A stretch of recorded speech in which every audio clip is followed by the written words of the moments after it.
내 손자 두고 썩 꺼져. 네 친정이 그렇게 좋으면 거기서 살라고. 출산한 지 고작 6주였습니다.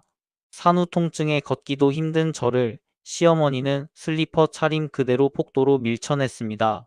남편이란 인간은 엄마 화 풀릴 때까지 밖에서 자라며 문을 잠가버렸죠. 전몸살로 돌덩이가 된 가슴을 부여잡고 찜질방 화장실에서 피눈물을 흘렸습니다. 하지만 그녀는 몰랐을 겁니다. 제가 10년 묵은 3,200만 원짜리 통장을 들고 돌아와 시댁을 어떻게 박살 내버릴지를요. 안녕하세요. 오늘 사연 시청자 여러분, 자, 그럼 3,200만 원짜리 적금 통장으로 시댁을 발칵 뒤집어 놓은 윤희 씨의 이야기 지금 바로 시작합니다. 안녕하세요. 저는 서윤이, 올해 34입니다. 결혼 전에는 동네 반찬가게 찬이네에서 3년 넘게 일했어요. 새벽 4시에 눈을 뜨고 육수 끓이고 나물 데치고 손님 입맛에 맞춰 간을 조절하는 게 제 일이었죠. 누가 시킨 것도 아닌데 단골 어르신들 건강 상태에 따라 저염식 반찬을 따로 싸드리곤 했습니다. 그게 제 성격이에요. 한번 맡으면 끝까지 책임지는 거. 그런 제가 출산한 지 겨우 6주 만에 시댁 현관 밖으로 밀려났습니다. 여러분, 2월 말에 아이를 낳으면 4월 초까지가 딱 6주예요. 오로도 아직 완전히 멈추지 않았고 회음부 통증에 밤마다 식은땀을 흘리던 때였죠. 그런 몸으로 친정어머니 병원을 다녀왔습니다. 우리 어머니가 허리 디스크 통원 치료를 받으셔야 했거든요. 아버지를 일찍 여의고 혼자 김치 공장 새벽 일에 시장 노점까지 하시며 저를 키운 분이라 허리가 안 좋으실 때면 제가 가서 시장 좌판을 대신 봐드리곤 했어요. 2박 3일 딱 그것뿐이었습니다.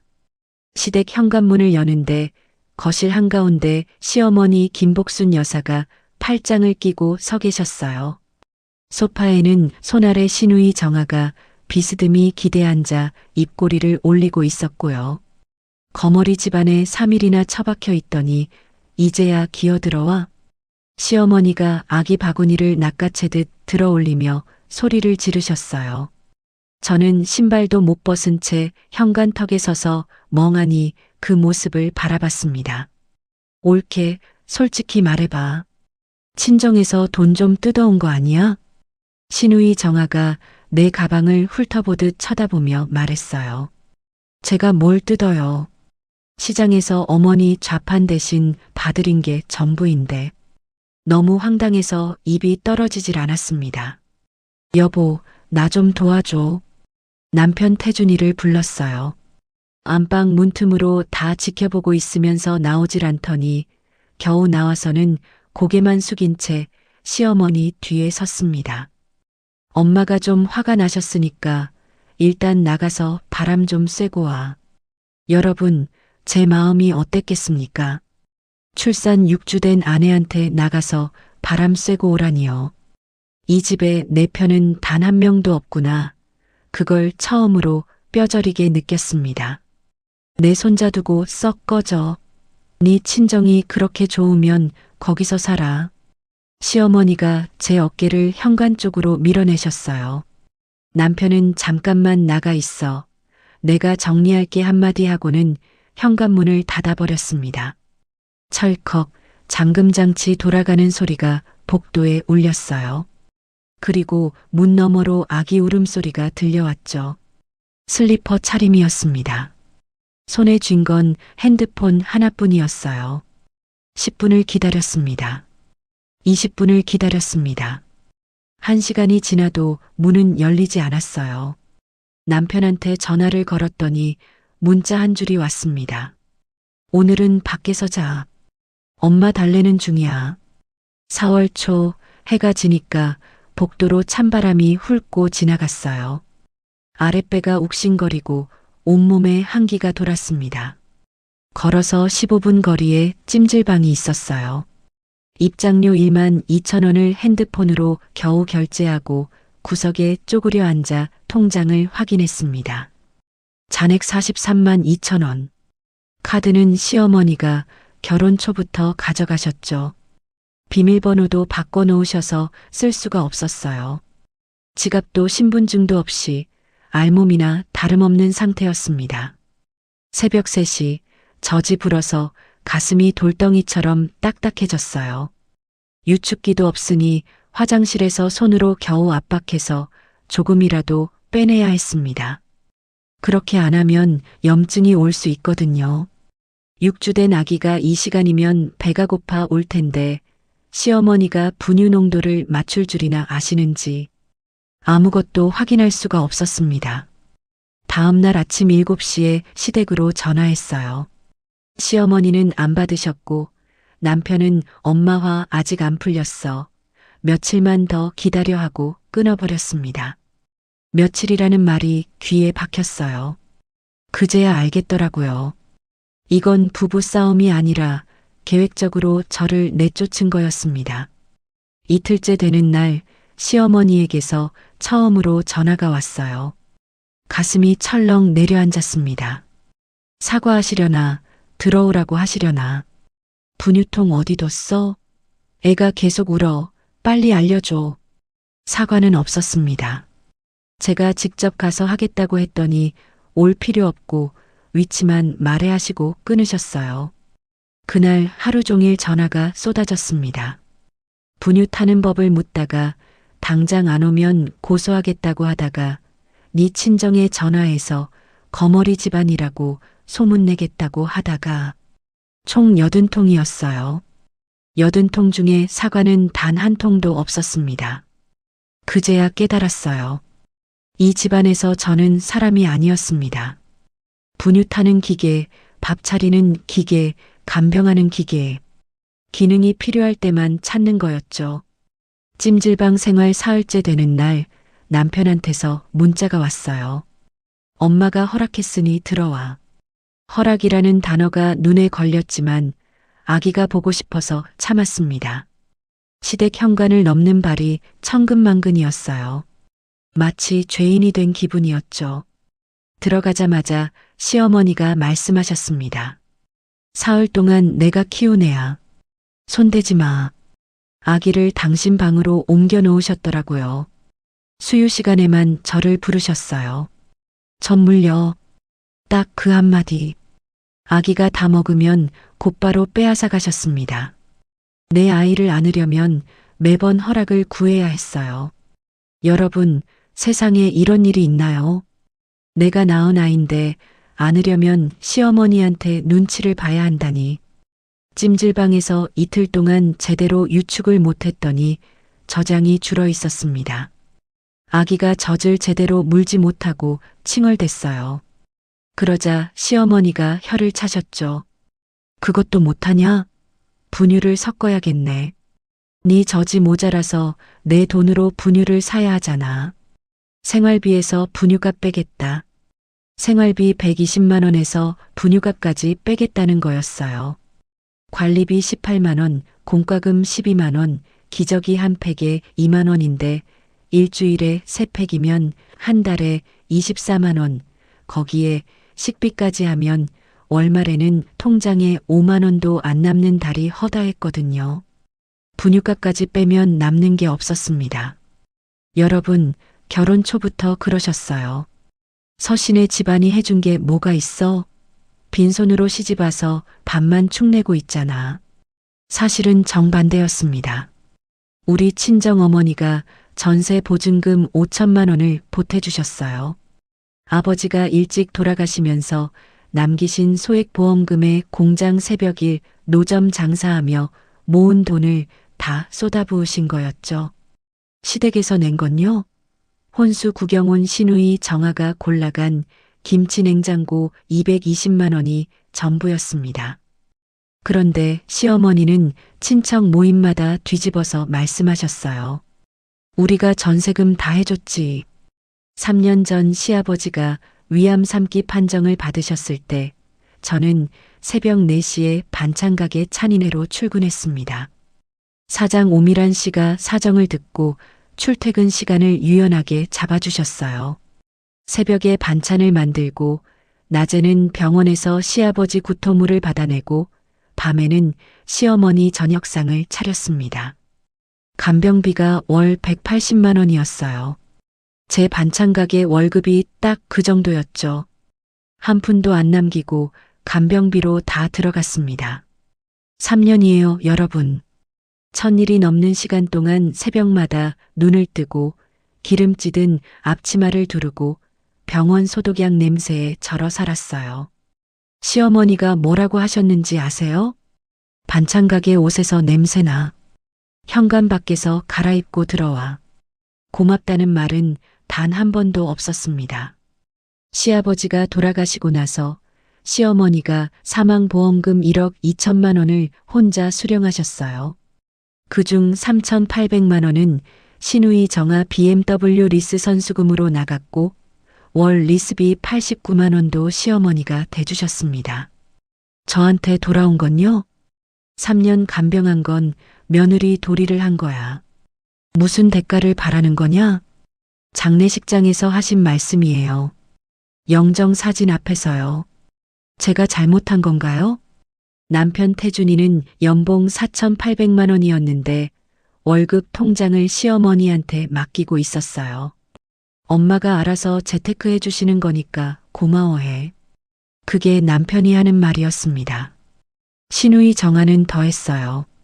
수시로 시댁에 와서 냉장고를 털고 가면서 옳게 반찬 맛없다고 험담을 했고 제가 3년간 모은 비상금 780만 원이 있다는 걸 남편한테 듣고는 가족끼리 좀 보태라고 압박을 넣어왔죠.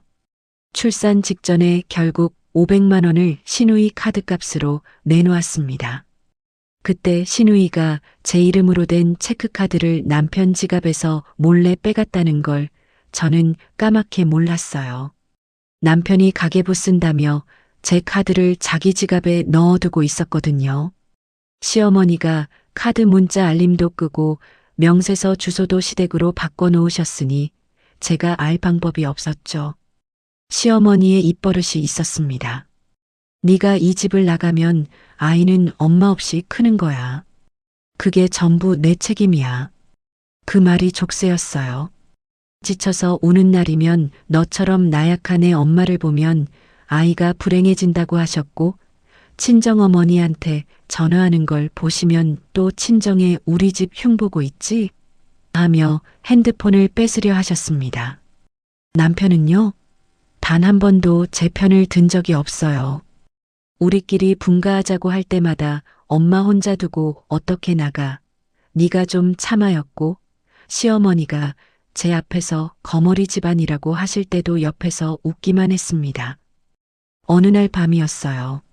남편이 술에 취해 소파에서 잠들었는데 핸드폰 화면에 단체 카톡방 알림이 떴습니다. 시어머니가 동네 아주머니들과 만든 방이었어요. 며느리 친정이 빚더미라 우리 집에 기생하는 거야. 불쌍한 내 아들. 저는 그 화면을 제 핸드폰으로 촬영했습니다. 손이 부르르 떨렸어요. 이를 악물었습니다. 이대로는 안 되겠다. 뭔가 달라져야 한다. 그날 밤 처음으로 그런 생각이 머릿속에서 구체적인 형태를 갖추기 시작했습니다. 5월 중순 어느 아침이었어요. 시어머니가 시누이 정아랑 백화점 문화센터에 가신 틈을 타서 아기한테 젖을 물리고 있었습니다. 그때 친정어머니한테서 전화가 울렸어요. 평소 통화하는 시간이 아니었거든요. 이상하다 싶어 받았는데 어머니 목소리가 아니었습니다. 이말순 환자 보호자 되십니까? 어머님이 노점 정리하시다가 쓰러지셔서 지금 응급실입니다. 급성 뇌경색이라는 말에 눈앞이 하얘졌어요. 아기를 안은 채 거실에 주저앉았습니다. 하필 그때 시어머니가 외출해서 돌아오셨어요. 무슨 난리야. 아기 내놔. 시어머니가 아이를 빼앗아 가셨습니다. 저는 있는 그대로 택시를 잡아 병원으로 달려갔어요. 응급실에서 만난 담당 의사가 말했습니다. 좌측 큰 혈관이 막혔다고 4시간 안에 피떡을 빼내는 수술을 해야 한다고. 수술 동의서와 함께 견적서를 내밀었는데 수술비 1,600만 원에 중환자시라고 재활비 합쳐서 약 2,800만 원이었어요. 2,800만 원. 통장에 43만 원 있는 사람한테 2,800만 원이요. 수술 동의서에 서명하는데 손끝이 부들부들 떨려서 글씨가 삐뚤빼뚤했습니다. 수술 대기실에서 시어머니한테 전화를 걸었어요. 사정을 말씀드렸더니 돌아온 대답이 이겁니다. 거머리 집안이 또 돈 뜯으려고 쇼를 하네. 네 친정일은 네 친정에서 알아서 해. 끊으셨어요. 남편한테 전화했더니 내가 엄마한테 말해볼게 했습니다. 늘 그 말이죠. 3시간 뒤에 태준이가 다시 전화했어요. 엄마가 안 된다고 하셔. 미안한데 나도 어쩔 수 없어. 제가 공동명의 아파트 담보대출이라도 받게 해달라고 매달렸습니다. 엄마가 아파트 건드리면 이혼이래. 나도 힘들어. 여러분, 사람이 어떻게 그럴 수 있나요? 장모님이 쓰러져서 수술비가 급한데 아파트 건드리면 이혼이라니. 내 어머니가 전세 보증금 5천만 원을 보태줬을 때는 고맙다는 말 한마디 없더니 정작 어머니가 쓰러지니까 문을 닫아 걸었습니다. 수술 동의서 제출 기한이 30분 남았어요. 손이 떨려서 전화기를 제대로 잡을 수가 없었습니다. 마지막으로 떠오른 사람이 박순자 아주머니였어요. 친정어머니와 30년 지기로 같은 시장에서 노점을 하시며 저를 어릴 때부터 조카처럼 봐주신 분이죠. 순자 이모, 저 윤이에요. 어머니가 쓰러지셨는데 수술비가. 말을 다 잇기도 전에 박순자 아주머니가 말씀하셨어요. 얼마 필요해? 내가 지금 바로 보낼게. 본인 비상금 300만 원을 즉시 보내주셨습니다. 노점상 아주머니한테 300만 원이면 전 재산이나 다름없는 돈이에요. 나머지는 시장 상인회에서 급전 좀 모아볼게. 일단 수술부터 시켜. 그 말에 수술 동의서 위로 눈물이 뚝뚝 떨어졌습니다. 수술이 진행되는 4시간 동안 병원 복도 플라스틱 의자에 앉아 시댁에 다시 전화를 걸었어요. 시어머니는 안 받으셨습니다. 그 시간에 시누이 정아가 SNS에 올린 게 뭔지 아세요? 청담동 이탈리안 레스토랑에서 찍은 1인 코스 12만 원짜리 파스타 사진이요. 그래다 엄마랑 딸의 소확행이라고 적어놨더라고요. 제 어머니는 수술실에서 피떡을 빼내고 있는데 시어머니랑 시누이는 12만 원짜리 파스타를 드시고 계셨습니다. 수술은 성공했어요. 하지만 의사가 말했습니다. 왼쪽 팔다리에 마비가 남을 수 있고 최소 3개월은 재활치료를 받아야 한다고. 건강보험 적용 후에 재활비 본인 부담분이 월 80만 원, 간병인비가 월 150만 원, 합치면 매달 230만 원이 필요했어요. 중환자실 유리창 너머로 산소호흡기를 쓴 어머니 얼굴을 바라봤습니다. 입술을 깨물었어요. 반드시 지켜드리겠다고. 그날 밤 시댁으로 돌아갔습니다. 남편한테 간청했어요. 공동명의 아파트 담보대출이라도 좀 받게 해달라고. 태준이는 고개를 저었습니다. 시어머니가 부엌에서 나오시며 말씀하셨어요. 그래, 나가고 싶으면 나가. 대신 내 손자는 절대 못 데려가. 아버지 쪽이 유리한 거 너도 알지? 알고 계셨던 거예요. 제가 아이 때문에 이 집에 묶여 있을 수밖에 없다는 걸. 그걸 정확히 이용하고 계셨습니다. 다음 날 오후 병원에서 어머니 면회를 마치고 원무과를 찾아갔어요. 수술비를 어떻게든 줄일 수 있는 방법이 없나 싶어서요. 창구에서 서류를 작성하다가 한 분을 만났습니다. 이 병원에서 환자 가족 상담을 담당하는 의료사회복지사 한소정 씨, 45살이셨어요. 한소정 씨가 긴급복지 의료비 지원 서류를 도와주시면서 제 소득 상황을 확인하셨는데 그 과정에서 자연스럽게 제 사정이 드러났어요. 출산 후 시댁에서 쫓겨났던 일, 생활비를 통제당하는 일, 아이를 인질 삼아 묶여 있는 일. 한소정 씨가 서류를 다 작성한 뒤 조심스럽게 말씀하셨습니다. 윤희 씨, 지금 겪고 계신 건 가정 내에서 일어나면 안 되는 일이에요. 혼자 감당하지 마세요. 도움받을 수 있는 곳이 있습니다. 여성긴급전화 1366번호하고 무료로 법률 상담을 받을 수 있는 곳 연락처를 적어주셨어요. 법으로 보호받을 수 있는 길이 있어요. 그 한마디가 5년 동안 꽉 닫혀있던 문에 처음으로 빛이 새어 들어오는 순간이었습니다. 한편 시댁에서는 시어머니가 혼자서 갓난아기를 돌보다 한계에 부딪히셨어요. 시누이 정아를 급히 불러들여 며칠간 시댁에 머물게 하셨는데 정아는 기저귀 가는 것조차 짜증을 내며 오빠한테 올케를 빨리 불러들이라고 닥달했다더군요. 태준이가 전화해서 말했습니다. 엄마가 아기 때문에 힘들어 하셔. 빨리 돌아와. 사과는 없었습니다. 진짜 어처구니가 없더라고요. 저를 쫓아내놓고 아이를 돌볼 수 없으니까 다시 오라고. 저는 병원에 있어야 한다고만 반복했어요. 그리고 그날 밤 한소정 씨가 알려주신 1366에 전화를 걸었습니다. 친정어머니가 일반 병실로 옮겨진 6월 초 시어머니 외출 시간을 이용해서 생애 처음으로 법률 상담이라는 걸 받으러 갔습니다. 1366에서 연결해 준 곳이었어요. 상담을 맡은 김도영 변호사, 42살이셨는데 제가 가져간 것들을 테이블 위에 쭉 펼쳐놓고 하나하나 살피셨어요. 시어머니 욕설 카톡 캡처 73건, 남편이 생활비 끊겠다고 한 통화 녹음 2건, 시누이가 쓴 것으로 의심되는 내 체크카드 은행 명세서. 서윤희 씨, 이 정도면 싸울 수 있습니다. 다만 증거를 더 모아야 해요. 김 변호사가 당부하신 게 3가지였어요.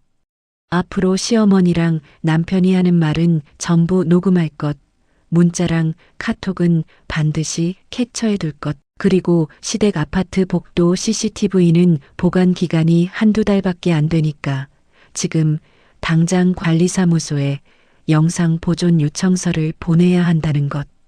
내용 증명이라는 걸 처음 써봤습니다. 빳빳한 우체국 용지에 도장을 찍는 손끝이 떨렸어요. 저는 전략적으로 시댁에 돌아가기로 했습니다. 겉으로는 순종적인 며느리 역할을 유지하면서 핸드폰 녹음 앱을 항상 켜두었어요. 3주 동안 추가로 모은 녹음이 54건이었습니다. 네 친정은 거지 집안이야. 6월 5일자. 아이를 데리고 나가면 내가 가만 안 둔다. 6월 12일자. 며느리 주제에 재산 타령이냐. 6월 18일자. 날짜별로 정리해서 폴더에 넣어뒀어요. 김 변호사 안내로 은행에도 갔습니다. 제 이름으로 된 체크카드 상세 거래 내역을 뽑았는데 여러분 눈을 의심했어요. 백화점 명품관, 온라인 쇼핑몰, 호텔 레스토랑. 제가 쓴 적 없는 결제가 수개월간 이어져서 총 2,300만 원이었습니다. 결제 시점에 저는 병원에서 어머니를 돌보고 있었거나 시댁에 있었으니까 제가 쓴 게 아니라는 걸 증명할 수 있었어요. 김 변호사가 말씀하셨죠. 이건 나중에 따로 조치할 수 있으니 일단 증거만 확보해 두세요. 그 무렵 친정어머니가 일반 병실에서 재활을 시작하셨어요. 왼손은 마비가 와서 숟가락도 못 쥐시는 상태였습니다. 그런데 어느 날 면회를 갔더니 어머니가 떨리는 오른손으로 베개 밑에서 뭔가를 꺼내셨어요. 낡은 우체국 적금 통장이었습니다. 윤희야, 이건 내 이름으로 10년 동안 넣어둔 거야. 이제 네가 써. 통장을 펼쳤습니다. 잔액이 3,200만 원이었어요. 여러분, 우리 어머니가 어떤 분인지 아세요? 아버지가 일찍 돌아가시면서 남기신 소액 보험금 500만 원을 종잣돈으로 넣고 김치 공장 새벽 4시 출근해 낮에는 시장 노점 그 생활을 10년을 하시면서 매달 20만 원, 30만 원씩 딸 이름으로 적금을 넣으신 거예요. 허리디스크 통원 치료를 받으시면서도요. 당신은 드시는 것도 아끼시면서 한 달도 안 빠지고 넣으셨더라고요. 통장에 찍힌 입금 내역이 빼곡했습니다. 어머니가 마비된 왼손 대신 오른손으로 제 머리를 쓸어주셨어요. 우리 윤희, 이제 그 집 안 가도 돼. 침대 난간을 붙잡고 한참을 울었습니다. 우리 어머니 손이 공장에서, 시장에서 10년 동안 얼마나 거칠어지셨는지 그 오른손 손등에 핏줄이 울퉁불퉁 튀어나와 있었어요. 정신을 차렸습니다. 울고만 있을 때가 아니었어요. 3,200만 원 중 1,400만 원을 어머니 수술비 잔금하고 재활비 3개월분으로 확보했고 남은 1,800만 원으로 새 출발을 설계하기 시작했습니다. 반찬가게 찬이네에서 3년간 일하며 익힌 조리 기술이 있었어요. 육수 끓이기, 나물간 맞추기, 단골 입맛 파악하는 법. 다 제 손에 뵌 것들이었죠. 한소정 복지사가 연결해준 경력단절 여성지원센터에서 소자본 창업교육이랑 위생교육을 수료했습니다. 배달 도시락 사업을 해보기로 했어요. 시댁을 나올 준비도 동시에 했습니다. 김 변호사 조언대로 남편한테 양육의사 통보 내용 증명을 먼저 보내고 남편이 그걸 받은 게 확인된 날 아이를 데리고 나가기로 했어요. 아이 건강보험증, 예방접종 수첩, 출생증명서, 사본을 미리 챙겨뒀습니다. 시어머니가 경찰에 신고하셔도 친권자인 엄마가 아이를 데리고 나가는 건 문제가 안 된다고 김 변호사가 확인해 주셨어요. 6월 마지막 주 내용 증명이 발송됐고 이틀 뒤 남편이 수령한 게 우체국 추적으로 확인됐습니다. 그날 아침 시어머니가 신우이랑 외출하신 틈을 잡았어요. 미리 빼둔 아기 옷 가방, 서류 파일, 아기를 안고 현관을 나섰습니다. 택시를 타고 1366에서 연계해준 한부모 가족 임시 거처로 갔어요. 경기도에 있는 작은 원룸, 보증금 없이 월 25만 원이었습니다. 원룸에 짐을 풀고 아기를 재운 뒤 바닥에 앉았어요. 창업사업계획서를 펼쳤습니다. 공유주방 보증금 500만 원, 월 임대료 45만 원, 식자재 초도물량 300만 원, 배달 앱 수수료랑 포장용기 200만 원, 예비비 800만 원, 총 1,800만 원. 상호명은 윤인의 밥상으로 정했어요. 이틀 뒤부터 시어머니한테 전화 폭탄이 시작됐습니다. 하루에 30통, 40통씩. 내 손자 당장 데려와. 경찰에 신고했다. 너 이 죄 어떻게 갚을 거야? 김 변호사가 당부한 대로 전부 저장만 하고 응대하지 않았어요. 시어머니가 진짜 경찰에 신고하셨는데 경찰이 양육의사 통보 내용 증명하고 친권자 확인하고는 이건 가정 내 양육 문제라며 사건을 끝냈습니다. 사업자 등록을 마친 날 저녁이었어요. 공유주방 한쪽 구석에서 첫 시식용 도시락 3종을 만들었습니다. 한식 불고기 정식 7,500원, 제육 정식 7,000원, 생선구이 정식 8,000원. 한소정 복지사, 박순자 아주머니, 임시거처에서 사귄 이웃 엄마 최지현 씨한테 대접했어요. 지현 씨가 한 숟갈 뜨더니 말했습니다. 언니, 이거 진짜 집밥이다. 그 한마디에 주먹을 꽉 쥐었어요. 이 맛으로 반드시 일어서겠다고. 내일 첫 배달이 시작됩니다. 창업 첫 달 하루에 주문이 8건, 10건.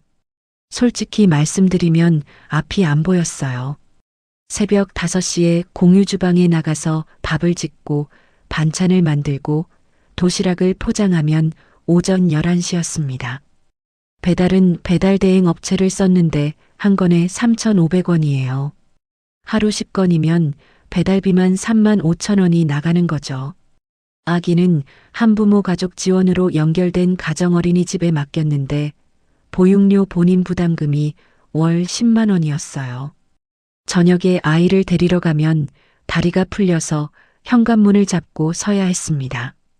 그래도 주문이 하루 15건, 20건으로 늘 때마다 통장 잔액이 조금씩 쌓이는 게 유일한 위안이었어요.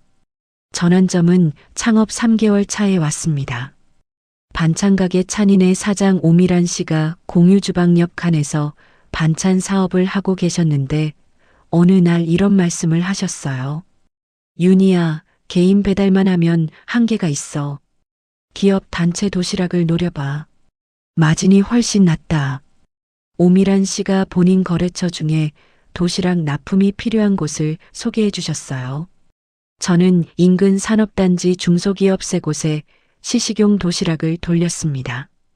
그중 직원 80명 규모의 자동차 부품업체 대성정밀에서 주 3회 점심 도시락 80개, 개당 6,500원 납품 계약이 성사됐어요.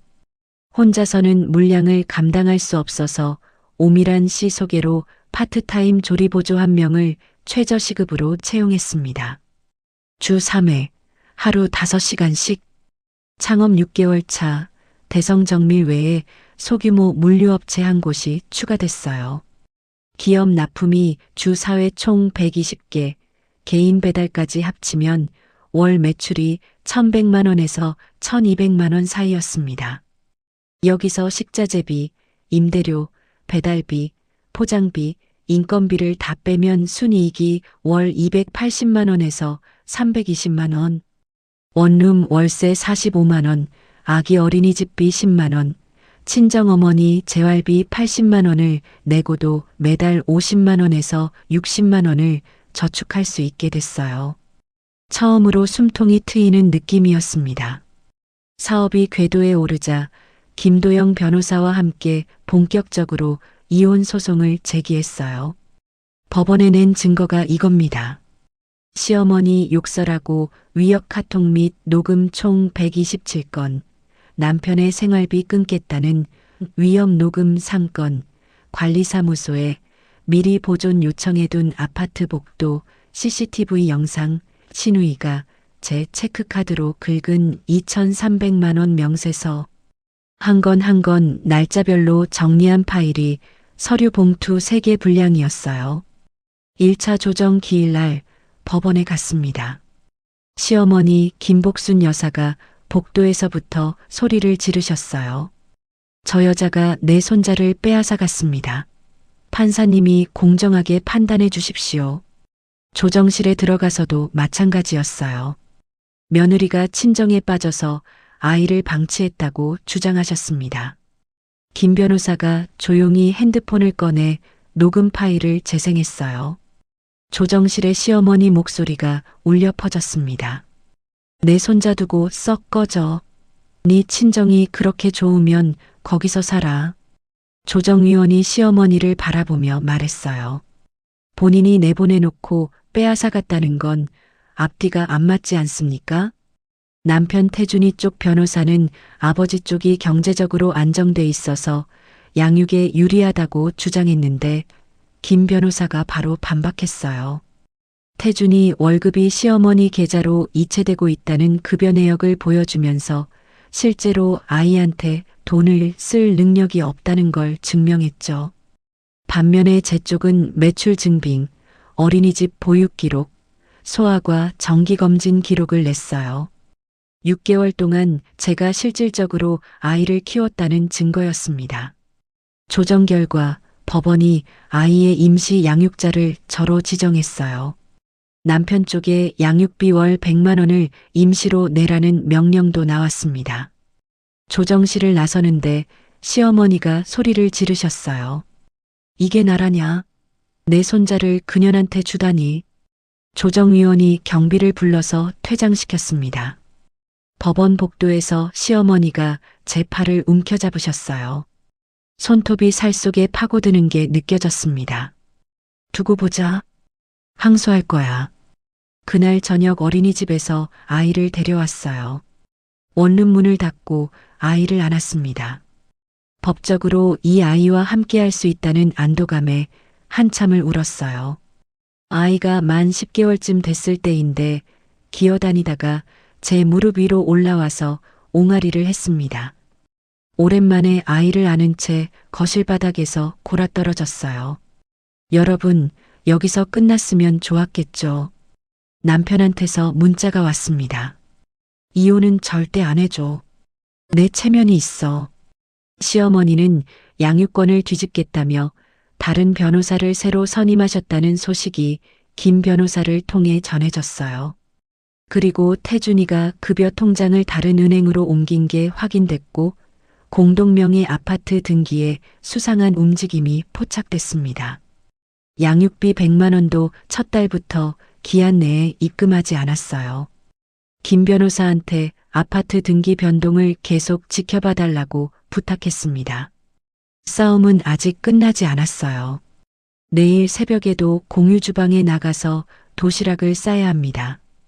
끝까지 가겠다고 이를 악물었습니다. 임시 양육권을 받고 도시락 장사가 안정적으로 돌아가던 어느 월요일 아침이었어요. 공유 주방에 출근해서 밥솥 버튼을 누르려는데 낯선 번호로 전화가 왔습니다. 윤인의 밥상 대표시죠? 관할 구청 위생과입니다. 익명 신고가 접수되어 위생 점검을 실시하겠습니다. 신고 내용이 뭐였냐면요. 윤인의 밥상이 유통기한 지난 식자재를 쓰고 조리 환경이 비위생적이라는 거였어요. 전화를 끊고 손이 떨렸습니다. 직감적으로 알았어요. 시어머니 소행이라는 걸. 하지만 증거가 없으니 할 수 있는 건 점검에 성실히 응하는 것뿐이었습니다. 3일 뒤 구청 위생과 담당 공무원 2분이 오셨어요. 3시간 동안 냉장고 온도 기록지, 식자재 유통기한, 조리도구 살균 상태, 원산지 표시까지 샅샅이 뒤졌습니다. 그 3시간 동안 오전 납품 도시락 80개를 만들지 못했어요. 대성정밀 총무팀 김 과장한테 전화해서 오늘 납품이 어렵다고 말씀드렸더니 목소리가 싸늘하더라고요. 점검 결과 나올 때까지 납품 보류하겠습니다. 끊으셨어요. 나머지 물류업체도 마찬가지였습니다. 결과가 나오기까지 14일이 걸린다고 했는데 그 14일 동안 기업 납품이 전부 끊겼어요. 남은 건 개인 배달 주문 하루 5건에서 8건, 월 150만 원 수준이었습니다. 이미 선결제한 식자재비 280만 원이 고스란히 날아갔어요. 그것만이 아니었습니다. 시어머니가 시댁 아파트 단지 분여회하고 인근 상가 주민들한테 소문을 퍼뜨리셨어요. 며느리가 아이를 데리고 도망갔다. 저런 여자가 만든 음식을 먹을 수 있겠냐. 그 소문이 공유 주방이 있는 동네까지 번졌습니다. 핸드폰 음식 주문 앱에 악성 후기가 7건이 달렸어요. 위생 불량, 사장 인성 문제 있음. 별점이 곤두박질 쳤습니다. 여러분, 제 마음이 어땠겠습니까? 새벽마다 눈 비비고 일어나서 정성껏 만든 도시락인데 유통기한 하루라도 지난 재료 쓴 적 없고 냉장고 온도 기록지 매일 적었고 행주도 매번 삶아서 썼어요. 그런데 한 통의 거짓 신고에 이 모든 게 무너지고 있었습니다. 돈이 안 돌기 시작했어요. 원룸 월세 45만 원, 공유주방 임대료 45만 원, 어린이집비 10만 원, 친정어머니 재활비 80만 원, 파트타임 인건비까지.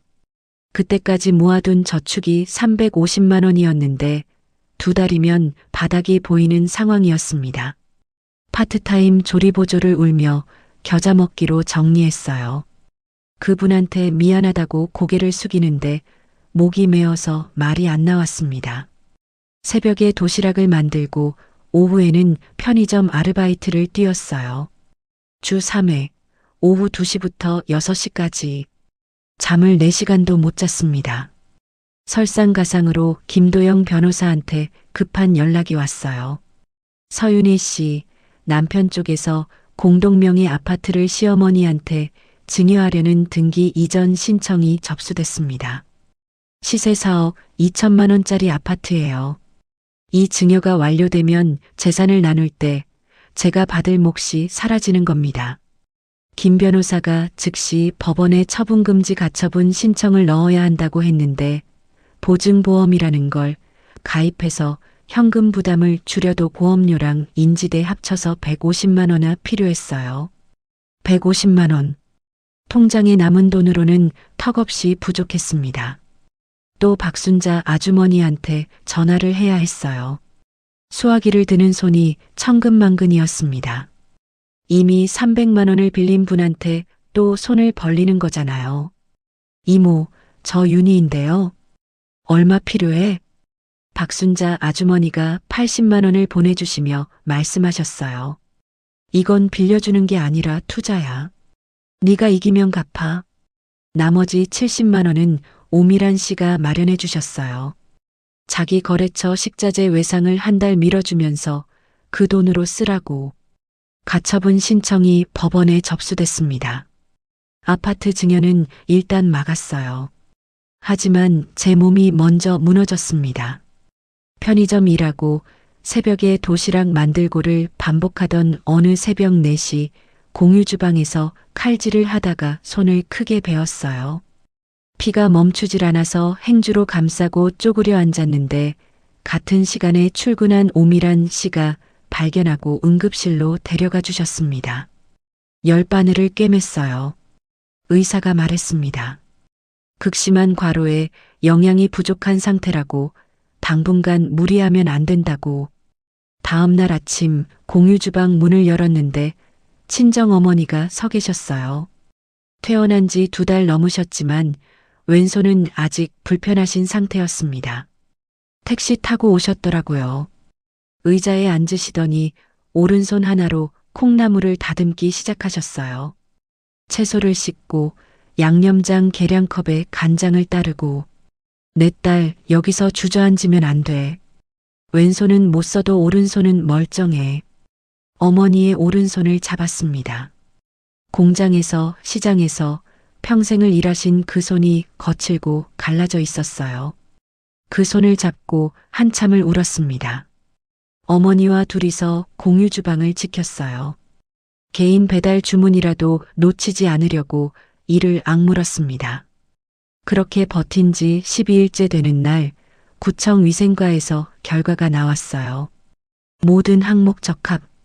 저는 그 적합 판정서를 배달 앱 가게 공지에 올리고 악성 후기 정정 요청을 넣었습니다. 그리고 허위 신고 건으로 경찰에 고소장을 냈어요. 경찰이 수사하면서 구청에 접수된 신고자 전화번호를 확인했는데 시어머니 김복순 여사 본인 명의 번호였습니다. 본인 이름으로 직접 신고하신 거예요. 반격의 칼자루가 제 손에 쥐어진 순간이었습니다. 위생 적합 판정을 받은 다음 주 김도영 변호사 사무실에 갔습니다. 지난 1년간 모은 증거를 전부 테이블 위에 펼쳐놓았어요.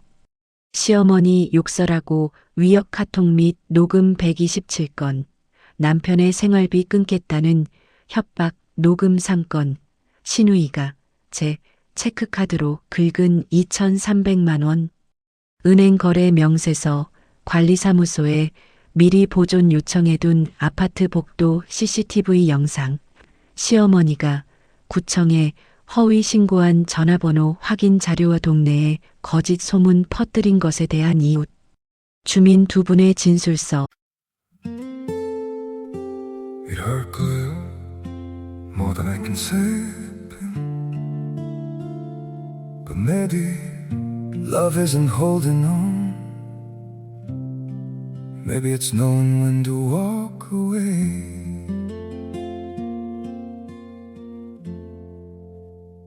We try to hold what we're slipping through, like sand running from our hands. Every promise started losing shape. We couldn't be what we once planned. Your eyes would look right through mine, like you were already gone. We stayed too long in a fading light, trying to prove we still. It hurt good, more than I can say. But maybe love isn't holding on. Maybe it's knowing when to walk away. We try to hold what we're slipping through, like sand running from our hands. Every promise started losing shape. We couldn't be what we once planned. Your eyes would look right through mine, like you were already gone. We stayed too long in a fading light, trying to prove we still. It hurt good, more than I can say, but maybe love isn't holding on. Maybe it's knowing when to walk away.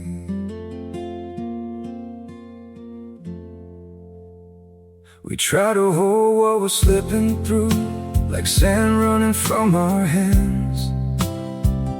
Every promise started losing shape. We couldn't be what we once planned. 남편의 아파트 증여 시도 등기 기록. 서류 봉투가 4개였어요. 김 변호사가 서류를 하나하나 넘기시더니 고개를 끄덕이셨습니다. 이 정도면 충분합니다. 이혼 소송 본안 첫 번째 변론날 법정에 섰습니다. 남편 태준이 쪽 변호사가 먼저 입을 열었어요. 원고가 아이를 일방적으로 데리고 나갔으니 양육자로 부적격하다는 주장이었습니다. 김 변호사가 조용히 서류를 꺼냈어요. 양육의사 통보 내용 증명 발송 기록, 남편의 수령 확인 우체국 추적 기록을 먼저 보여주고 이어서 아파트 복도 CCTV 영상을 재생했습니다. 화면에 시어머니가 저를 현관 밖으로 밀어내는 장면이 찍혀 있었어요. 그리고 녹음 파일. 내 손자 두고 썩 꺼져. 시어머니 목소리가 법정에 울려 퍼졌습니다. 원고는 쫓겨난 것이지 나간 것이 아닙니다. 양육의사 통보도 적법하게 이루어졌습니다. 김 변호사가 또박또박 말했어요.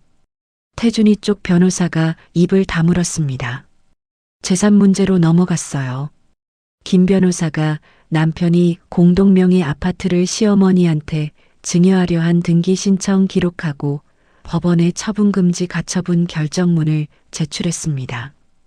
재산을 빼돌리려 한 정황이 명백하다고 주장했어요. 거기에다 시아버지 사망보험금 1억 2천만 원이 시어머니 개인 계좌로 들어간 뒤에 신우이 BMW 리스 선수금 3,800만 원, 명품 구매비로 나간 내역까지 보여졌습니다. 결혼 기간 동안 부부가 함께 모은 재산이 시어머니하고 시누이한테 빠져나갔다는 걸 숫자로 증명한 거죠. 위자료 산정에서 판사가 주목한 증거가 있었어요. 시어머니의 거머리 집안 녹음을 재생했는데 배경에서 남편이 웃는 소리가 들렸거든요.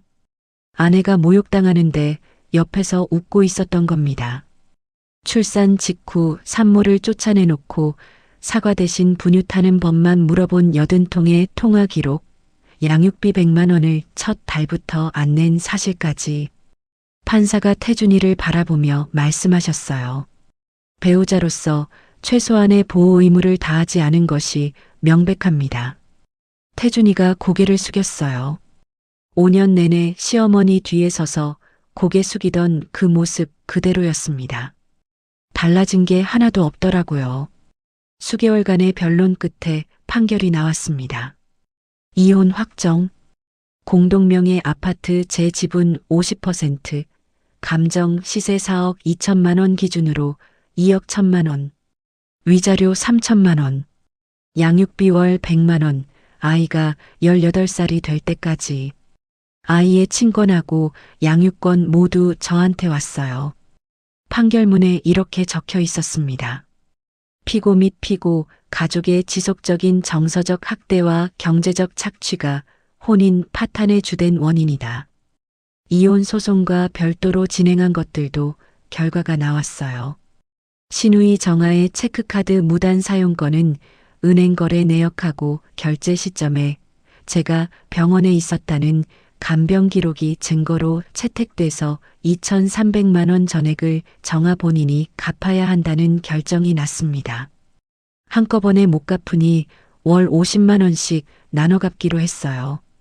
시어머니의 허위 위생 신고는 검찰에서 약식으로 넘겨져 벌금 500만 원이 나왔고, 동네에 거짓 소문 퍼뜨린 건 이웃 주민 진술서하고 시어머니 본인의 단톡방 메시지가 증거가 돼서 벌금 200만 원이 추가됐습니다. 판결 선고가 끝나고 법원을 나서는데 복도에서 시어머니가 길을 막아서셨어요. 네가 이 집안에 들어와서 뭘 했다고 이러는 거야. 은혜도 모르는 것. 울먹이고 계셨습니다. 저는 5년 동안 한 번도 못한 말을 꺼냈어요.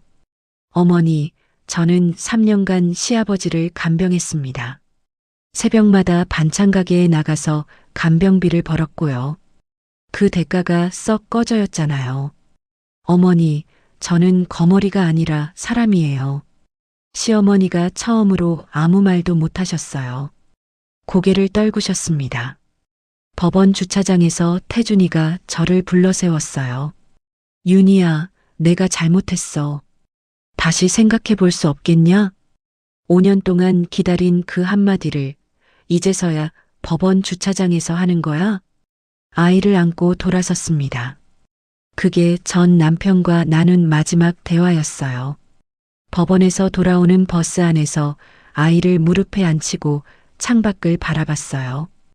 통장에 찍힐 2억 4천만 원이라는 숫자보다 이제 누구 눈치도 안 보고 이 아이와 살 수 있다는 사실이 더 크게 다가왔습니다. 핸드폰에 한소정 복지사의 축하 문자, 박순자 아주머니의 해냈구나, 음성 메시지, 오미란 씨의 오늘 저녁은 내가 쏜다 연락이 줄줄이 와 있었어요. 그날 밤 원룸에서 아이를 재우고 친정어머니한테 전화했습니다. 엄마, 끝났어. 이겼어. 수화기 너머로 어머니가 한참을 우셨어요. 한참 뒤에 겨우 한마디 하셨습니다.